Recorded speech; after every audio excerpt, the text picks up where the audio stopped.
Keeping the Lincroft campus safe and secure. Hi, and welcome to Brookdale Newsmakers, your source of what's happening in and around our campus. I'm Tim Catalfamo, and joining me today is Captain Robert Kimler on Brookdale's police force. Robert will be talking today about safety and security on campus. Thank you for joining us today, Robert. Thank you for having me. Now, obviously, in these times, safety and security is on everybody's mind. What can you tell us about safety and security on this campus? Sure, Tim. For starters, we are a full-fledged police department. All of our officers are trained in the same manner as any municipal officer through the academy. We are here 24/7 for any need whatsoever, from first aid to criminal, and all the public service calls in between for community policing. We're always available by either direct contact or phone. And what we do here is we try and assess everything before it happens so that we are prepared for it. As we'll talk about is lockdown drills and fire drills and things of that nature, to just once again basic community policing to find out what the concerns are of the community here, so that we can handle them before there are any problems. You mentioned lockdown drills. We'll get into that a little bit later on, but we hear a lot about if something doesn't seem right, to do something. What would you recommend to a student or faculty member if they see something that they don't feel comfortable about? What should they do? What would be their first step? Always give us a call. We any of the phones that are in here on campus, any of the school phones, just dial 222. The extension will take you right to our dispatcher, and have a police officer come out and assess the situation. At the learning centers, we do have well-trained security officers that are also available in the same capacity, and we oversee the work that they do there.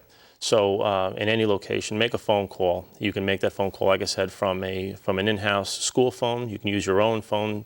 732-224-2222 is the extension. If it's an emergency, certainly call 911. And you can use any of the blue light phones you'll find out in the parking lots as well that are a direct connect to our department as soon as you pick them up. I was going to mention that most of us have cell phones on, but if we don't have them, if our batteries are dead, you would recommend using those blue phones around campus, correct? Absolutely, absolutely, especially in emergency. But in any case, it doesn't have to be an emergency. Just pick up the phone. You don't have to dial anything. It's an automatic direct connect right to our department.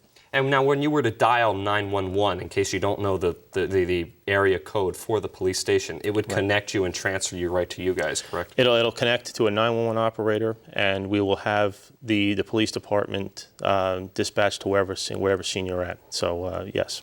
Okay. What steps are you guys taking to make the campus safer? I know you mentioned lockdown drills.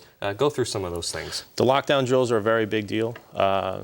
With what's going on in the world today, we want to make sure that we are, once again, ahead of the curve, that we're prepared for anything that may happen here.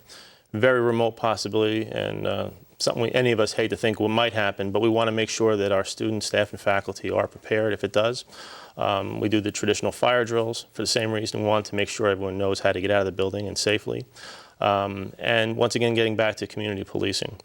There are a lot of things that the community may think of that are of issue to them that may not be immediately on our radar that we want to know about. So if it's a concern for the public, it's a concern for us. So we take care of the big things with the lockdowns and the common sense things. We're available for any kind of call. But in getting to know the community and what their concerns are, we can better prepare for anything else as well. And about how often do you do the lockdown drills or fire drills? Yes, we're doing, I believe, a total of 36 between the main campus here in Lincroft and the learning centers of Brookdale around the county during this semester, and we'll be doing about that same amount each semester hereafter. Alrighty, well, Robert, thank you so much for coming out today. I know you guys are very, very busy directing traffic out there, so thanks so much for stopping by today. I appreciate that. Thank you. All right, that was Captain Robert Kimler. For more information or to watch us on demand here on Brookdale Newsmakers, you can log on to brookdalecc.edu. I'm Tim Catalfamo. For all of us here at Brookdale Newsmakers, thank you for watching, and we'll see you next time.